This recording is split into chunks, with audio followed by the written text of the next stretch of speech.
methods of asexual reproduction.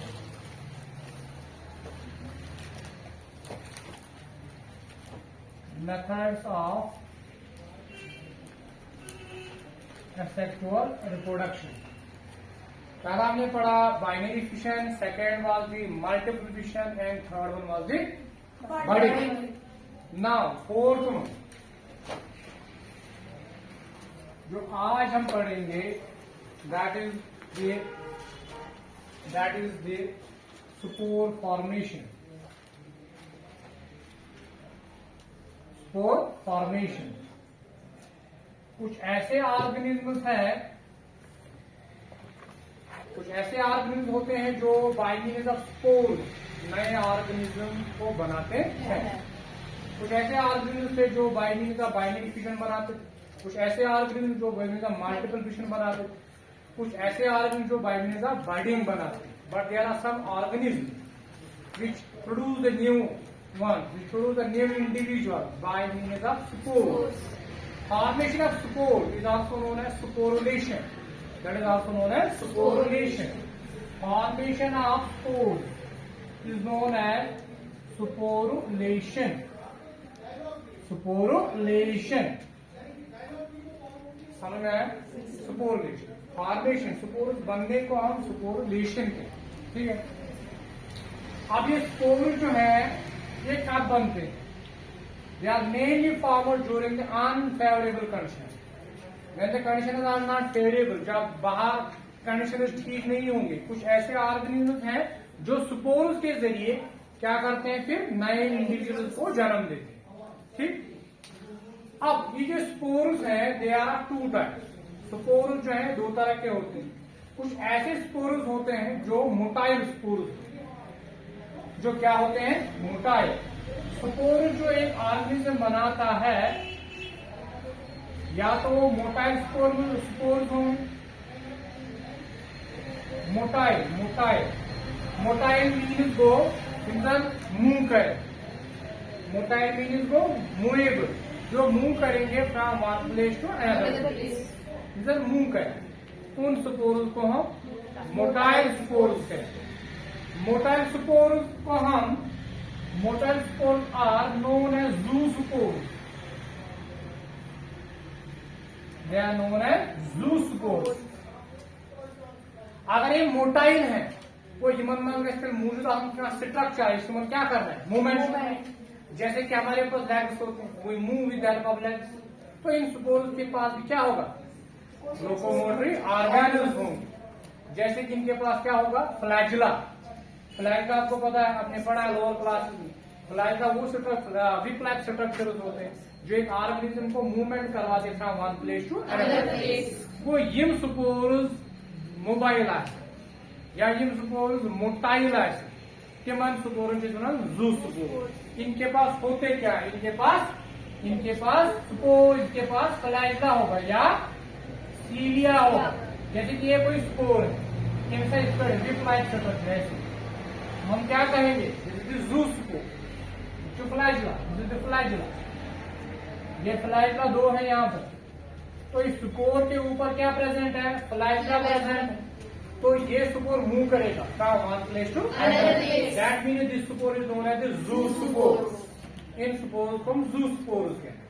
अब example बोलो किन में ये प्रेजेंट जू स्पोर्स होते हैं. एग्जाम्पल आप लिखोगे क्लैमाइडोमोनास. क्या लिखोगे, एग्जाम्पल आप लिखोगे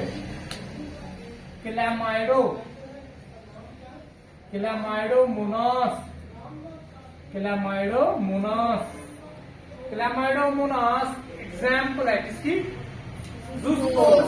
क्लैमाइडोमोनास वो ऑर्गेनिज्म है जो जब स्पोर्स बनाता है तो वो स्पोर के ऊपर फ्लैजिला प्रेजेंट हो. That means it can move from one place to another place. समझ. तो ये जूस्पोर एक टाइप है. दूसरा टाइप जो है वो बॉटम टाइप कुछ जूस्पोर. तो zoospores are motile, zoospores are mobile. They move from one place to another. Example आप लिखोगे कि में प्रेजेंट होता है क्लैमाइडोमोनास. तो दूसरा आप लिखोगे, दूसरा टाइप इन स्पोर्स का दूसरा टाइप आप लिखोगे, that is known as conidia. CONIDIA, conidia. Conidia. Conidia इसका अपोजिट रहेगा, अगर वो मोटाई नहीं, ये क्या होगी? Non motile. ये मूव नहीं करते हैं from one place to another place, इनके पास लोकोमोटरी ऑर्गन्स होते ही नहीं है। सो कोनिडिया नॉन मोटाइल होते हैं, नॉन मोटाइल, नॉन मोटाइल, और ये चेन्स में होते हैं। They are present in chains, they are present in chains. और स्पोर्स एक दूसरे से मिलते हैं तो एक चेन बनाते हैं, उसको हम कहते हैं conidia. That is known as conidia. तो कोनिडिया नॉन मोटाइल होते हैं और वो चेन्स बनाते, बहुत सारे स्पोर्स आपस में मिलते हैं और एक चेन बनाते हैं, उसको हम फिर कोनिडिया कहते हैं। That is known as conidia. आप बोलोगे कोनिडिया किसमें प्रेजेंट होगा? एग्जाम्पल आप लिखोगे पेनिसिलियम, एग्जाम्पल आप लिखोगे पेनिसिलियम। पेनिसिलियम एक फंगस है ना, पेनिसिलियम। पेनिसिलियम लेट्स सपोज इसमें एक पेनिसिलियम, ये पेनिसिलियम है, ये पेनिसिलियम है, ठीक। इसके ऊपर ऐसे स्पोर्स बनेंगे, सुपेरियर स्ट्रक्चर ऐसे चेन में, और यहाँ पे मैंने कोई लोकोमोटरी ऑर्गन नहीं बनाया, ना सीलिया ना फिलाइला, कोई भी लोकोमोटरी ऑर्गन मैंने नहीं बनाया, मैंने सिंपली स्पोर्स को बनाया। और वो स्पोर जो है आपस में क्या बनाते हैं? चेन बनाते हैं। तो ये क्या बन गया यहाँ पे? Conidia. That is known as conidia. तो कोनिडिया नॉन मोटाइल होते हैं और वो क्या बनाते हैं? चेन बनाते हैं। और ये वाला जो है ये डिटैच हो गई, वर्ड जर्मिनेट बनाया नो पेंसिल, पतिया बनाए नो पेंसिल, वर्ड बनाए नो पेंसिल, ये गिरेगा। इसमें से बहुत सारे जब भी गिरेंगे, एक एक करके गिरेंगे, तो एक नए पेंसिलियम जो है वो बनेगी, नए नए पेंसिलियम है। समझ रहे हो? Yes, sir. हर एक स्पोर जो है जर्मिनेट जब होगा तो वो क्या बनाएगा? New penicillium. समझ रहे हो? During the favourable condition, when the favourable condition will come, these spores will germinate to form the new individual. So there are two types of spores, zoospores and conidia. Exam में ऐसा भी पूछा जाता है, penicillium reproduces bye means of, आप क्या लिखोगे? जी के वहां पे लिखे होगा कोनिडिया, मेरी बहन कोनिडिया पढ़ूंगी। Conidia is also spore, conidia तो स्पोर ही है, जो चेन इसमें होते हैं। तो वहां पे उल्टा ऐसा आएगा, Penicillium reproduces by means of conidia. Conidia is nothing, it is simply a spore present in chains, and they are non-motile. They are non-motile. Question ऐसा भी पूछा जाए, क्वेश्चन ही उल्टा वन। तो आपने पढ़ा होगा स्पोर, बट इसकी तरफ ध्यान देना है, स्पोर को हम क्या कहते हैं? That spore is known as conidia. That spore is known as conidia. ध्यान की हमने चीजों में, तो ये और एक तरीका है, फोर्थ मेथड जो दैट इज स्पोरुलेशन और स्पोर फॉर्मेशन। अब फिफ्थ वन जो कुछ ऐसे ऑर्गेनिज्म हैं जो नए इंडिविजुअल्स बनाते हैं, जो नए इंडिविजुअल्स बनाते हैं बाय मीन्स ऑफ, आप फिफ्थ पार्ट लिखोगे, fifth one, bye means of fragmentation, bye means of fragmentation, fragmentation.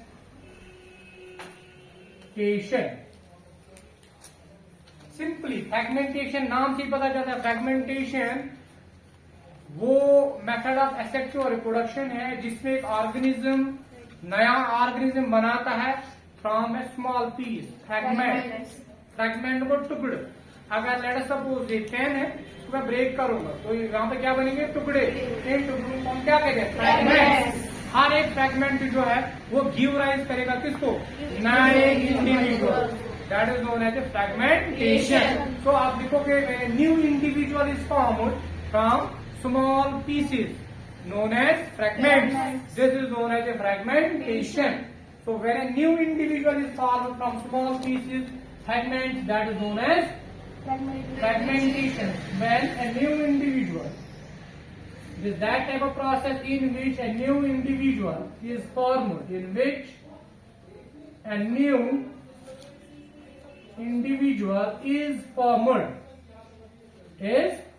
from small pieces known as fragments. That process is known as fragmentation. That process is known as fragmentation. When which a new individual is formed from small pieces known as fragments. It is known as fragmentation. Example याद रखिए. Example आप देखोगे क्या लगा है, that is a Spirogyra. Spirogyra. Example आप लिखोगे Spirogyra. Spirogyra. Spirogyra एक अलगा है. Let us suppose यहाँ पे Spirogyra बनाएंगे. ये Spirogyra एक filamentous ऐसे, ये Spirogyra है, ये Spirogyra है. ठीक, अगर ये Spirogyra by means of natural process, ये बाय मींस ऑफ एक्सीडेंट, ये वो ब्रेक, ये ब्रेक हुआ. Let us suppose वो एक 1 3 4 पीस में वही ब्रेक, 4 टुकड़े हो गए, 5 टुकड़े हो गए. हर कोई फ्रेगमेंट जो है इस नए इंडिविजुअल में चेंज हो. ये इस तरह का इंडिविजुअल बनाएगा, ये भी इस तरह का बराबर इंडिविजुअल बनाएगा, ये भी बनाएगा. दैट मीन्स नए त्रिया Spirogyra. हर कोई फ्रेगमेंट, हर कोई टुकड़ा जो है वो गिव राइज करेगा इस Spirogyra. This process is known as fragmentation. और एक एग्जांपल आप लिखोगे प्लेनेरिया. और एक एग्जांपल आप लिखोगे प्लेनेरिया. प्लेनेरिया, ये प्लेनेरिया है, देखो प्लेनेरिया, ठीक है, ये प्लेनेरिया है, प्लेनेरिया है. अगर प्लेनेरिया के ऐसे पीसेस होंगे, ये कैसे काटिए, ये तक कोई कट, यहाँ पे ब्रेक होगा, 1 2 और 3 पीसेस हो गए. ठीक, हर कोई टुकड़ा जो है ये नया इंडिविजुअल बनाएगा. ये वो अलग, एंटीरियर पार्ट को अलग, मिडल पार्ट को अलग, पोस्टर पार्ट को अलग, हर कोई पार्ट जो है वो गिव राइज करेगा न्यू इंडिविजुअल. इस तरह के रिप्रोडक्शन को, इस तरह के मेथड को हम फ्रेगमेंटेशन कहते हैं. अच्छे से फ्रेगमेंटेशन समझे हो. तो और एक तरीका है फ्रेगमेंटेशन. एंड लास्ट वन जो है that is known as plasmotomy. That is known as plasmotomy. 6th one आप लिखोगे, 6th one, that is known as the plasmotomy. That is known as plasmotomy. 6th one, that is known as plasmotomy.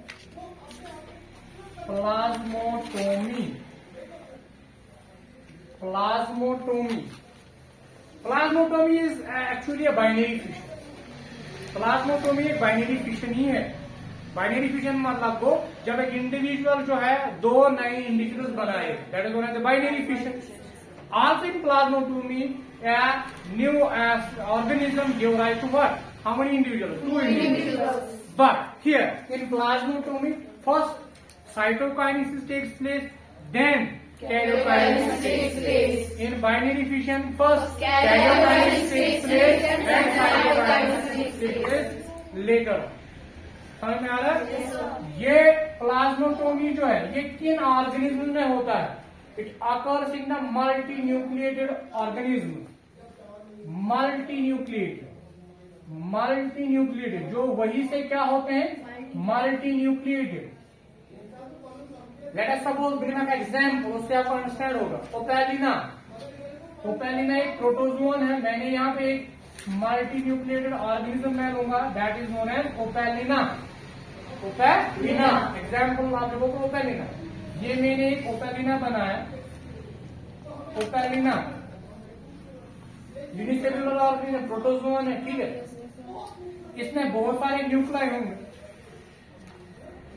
बहुत सारे nuclei, ठीक है. Suppose इसमें कितने हैं? 14 nuclei. 14 nuclei, 14 nuclei इसके अंदर है. और ये साइटोप्लाज्म है, दिस इज साइटोप्लाज्म. अभी मैंने कहा कि जब एक सेल प्लाज्मोटोमी के थ्रू डिवाइड होगा तो पहले क्या होती है? साइटोकाइनेसिस. तो यहाँ पे सिंपली ये जो ये सेल है ये ब्रेक होगी किसमें? दो नए सेल्स में. आधा साइटोप्लाज्म एक सेल में चला जाएगा, आधा साइटोप्लाज्म दूसरे सेल में चला जाएगा. और न्यूक्लियाई जो है वो इक्वली सिंपली क्या होंगे? डिस्ट्रीब्यूट होंगे. इस सेल में 7, इस सेल में 7. तो यहाँ पे 7, इस सेल में कितने चले जाएंगे? 7. साइटोप्लाज्म का क्या हुआ? डिवीजन हुआ. आधा साइटोप्लाज्म इधर, आधा इधर. This is known as cytokinesis. This is known as cytokinesis. जब हमने एम्यूबा पढ़ा था वहां पे न्यूक्लियस पहले डिवाइड होता था, यहाँ पे न्यूक्लियस डिवाइड नहीं हुआ, यहाँ पे सिंपली डिस्ट्रीब्यूट हुआ। एक न्यूक्लियस ने अपने जैसा न्यूक्लियस नहीं बनाया, हम बोलो पानसिव न्यूक्लियस नहीं है, बल्कि वे अर्ली न्यूक्लियस अभी न्यूक्लियर डिवीजन नहीं हुआ, एग्जैक्ट न्यूक्लियर डिवीजन दोनों किए। अब यही सेल जो है ये थोड़ा बहुत एनलार्ज करेगी भी, can acquire size of the parent cell, यानी ये सेल का एक बर्ड बराबर you can acquire size of that of the parent cell. और न्यूक्लियस जो है ये 7, ये कितने अपने जैसे बनाए और 7, और इसमें भी कितने आएंगे 14, इसमें भी 14। अब क्या हुआ, इसमें भी कितने आएंगे 14, तो 7 से 7 जब डिवाइड होंगे तो कितने बनाएंगे 14, इसमें भी 14 आ गए, इसमें भी 14 आ गए। अब न्यूक्लियस जो है वो डिवाइड होके कितने में तब्दील हुआ 14 न्यूक्लियाई में, तो that process you know as karyokinesis. इस प्रोसेस को हम कैरियोकाइनेसिस कहते हैं। तो साइटोकाइनेसिस वर्ड टेम्पर गए लेटर ऑन क्या karyokinesis. But in binary fission वहां पे पहले एक न्यूक्लियस होता था, वो डिवाइड होता था, इसके बाद पूरी सेल डिवाइड होती है। हम पता डिस्ट्रीब्यूट कर सकते हो साइटोप्लाज्म, समझ में आया। तो यहाँ पे प्लाज्मोटोमी है, बाइनरी फिशन में इतना ही फर्क है। यहाँ पे पहले साइटोकाइनेसिस होती है, इसके बाद कैरियोकाइनेसिस होती है। And this occurs in the multi nucleated organism like Opalina, Pelomyxa भी आप लिख सकते हो। और एक एग्जाम्पल टीलोमिक्सा, तो ये एग्जाम्पल्स है किसकी प्लाज्मोटोमी। समझ में आया। तो with this we end the asexual modes of reproduction in organism. हम पढ़ेंगे किसको वेजिटेटिव प्रोपागेशन, वेजिटेटिव